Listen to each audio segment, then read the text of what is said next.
इस बार लहसुन हमारा 25,000 27,000 रुपये बिका मल्चिंग का, और जो दूसरा हमने पार्टी से लगाया था वो हमारा लहसुन 15-16 हज़ार बिका। इतना फर्क था दोनों में। और उत्पादन भी लगभग ये 25 क्विंटल बीघा निकाल देती है मल्चिंग, पर उसमें अगर हम बार बार लगाएंगे तो मुश्किल से 7 से 8 क्विंटल या 10 क्विंटल बीघा ही उसका उत्पादन आएगा। 200 क्विंटल लहसुन हमारा इस बार था, 20-22 हज़ार रुपए के मान से उसको बेचा। मैं पहला किसान था जो मेरे क्षेत्र में मैंने पहली बार लहसुन मल्चिंग में करी। लोग ये कहते हैं कि सिर्फ इस पे ऊटी हो सकती है बढ़िया, पर हमने ये देखा है कि ऊटी के अलावा अगर हम इस पे G2 लगाएं, विदिशा लगाएं या देसी लहसुन भी अगर हम लगाएंगे तो भी इस पे हो जाती है।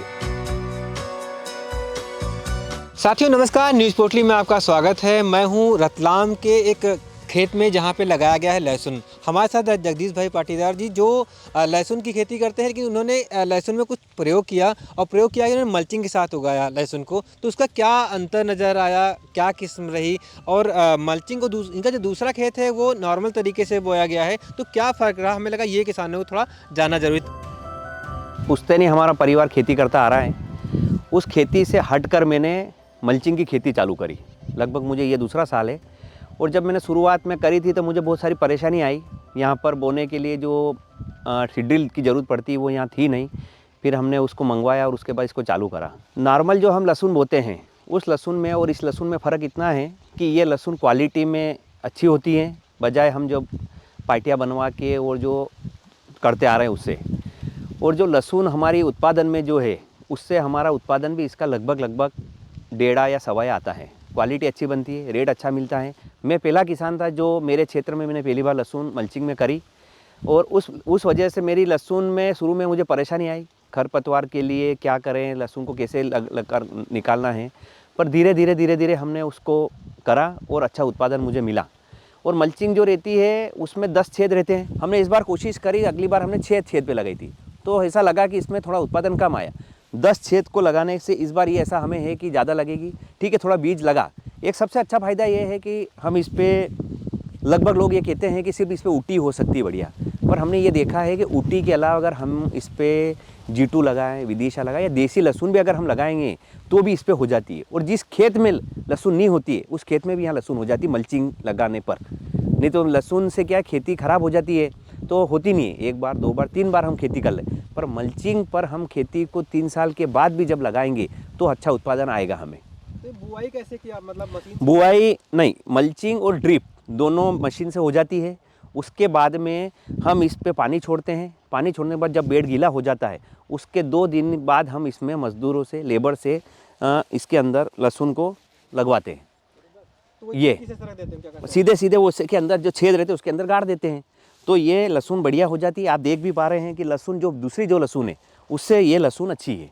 1 बीघा में 18 से 20 लेबर लग जाती है, और इसके अंदर 7 से 8 लेबर में ही काम हो जाता है। एक फ़ायदा ये भी है, 12 लेबर की बचत हो जाती है, मतलब एकड़ पे 24 लेबर बच जाती है। और जब काम होता है तो सारे किसानों का काम लगभग एक साथ आता है, जब लेबर का रेट बहुत ज़्यादा होता है। मतलब उस टाइम पे लगभग 300-400 रुपये में एक लेबर लगती है। तो एक तो लेबर का फ़ायदा हो जाता है। दूसरा ये है कि इसके अंदर जो खरपतवार देख रहे हैं हम, दूसरे खेतों में हमें खरपतवार के लिए इंसेक्टिसाइड वगैरह जो भी है स्प्रे करना पड़ता है, हर्बिसाइड डलवाना पड़ता है। और इसमें क्या है, हमें हर्बिसाइड नहीं डलवाना पड़ता है, जिससे इसकी ग्रोथ भी अच्छी होती है और जो खरपतवार है पूरी तरह से ख़त्म हो जाता है। उल्टा वो खाद का काम उसके अंदर करता है, वो पूरा उसके अंदर सड़ जाता है। तो इसमें उत्पादन भी अच्छा है, फ़ायदा भी। किसान को शुरू बार में तकलीफ ज़रूर आएगी, वो ये सोचेगा कि यार मेरा ये मल्चिंग है, मेरी ये ड्रिप है, इसको मैं कैसे करूँगा।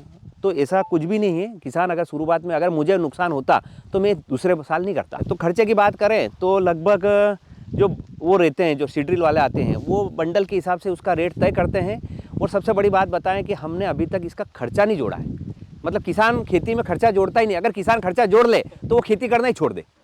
सबसे बड़ी बात तो ये है, हमने ऐसा खर्चा तो इसका नहीं जोड़ा है। पर हाँ, अगर उससे हम माने तो थोड़ा इससे खर्चा 1.5 इसका है। मतलब अगर उसमें 10 रुपये खर्च हो रहे तो इसमें 15 रुपये खर्च होंगे, पर उससे फ़ायदा मिलेगा कि इसका उत्पादन भी बढ़ेगा और इसका रेट भी मिलेगा। अगर लहसुन 2,000 बिके और एक 10,000 बिके तो फ़र्क पड़ जाता है। लहसुन 10 क्विंटल निकले और 20 इधर 20 हो जाए तो वो है। इस बार लहसुन हमारा 25,000 27,000 रुपये बिका मल्चिंग का, और जो दूसरा हमने पार्टी से लगाया था वो लगभग जिस टाइम हमने बेचा, रेट आगे पीछे हो जाता है, कभी कम कभी ज़्यादा। तो वो लहसुन जब ये हमारा 24 हज़ार बिक रहा था तब वो हमारा लहसुन 15-16 हज़ार बिका। इतना फ़र्क था दोनों में, 8 से 10 हज़ार रुपये का। हाँ। और उत्पादन भी मतलब इससे ज़्यादा आता है इसका उत्पादन। कितना बीघे का कितना कुंटल आ जाता है? लगभग ये 25 कुंटल बीघा निकाल देती है मल्चिंग, और वो अगर खेती हमारी ख़राब हो गई है या लहसुन अपन नहीं लगा, इसमें तो हम 4 बार भी लगाएंगे तो यही उत्पादन आएगा। हो सकता है थोड़ा बहुत कम ज़्यादा हो सकता है, पर उसमें अगर हम बार बार लगाएंगे तो मुश्किल से 7 से 8 क्विंटल या 10 क्विंटल बीघा ही उसका उत्पादन आएगा। 200 क्विंटल लहसुन हमारा इस बार था और हमने उस लहसुन को 20-22 हज़ार रुपये के मान से उसको बेचा।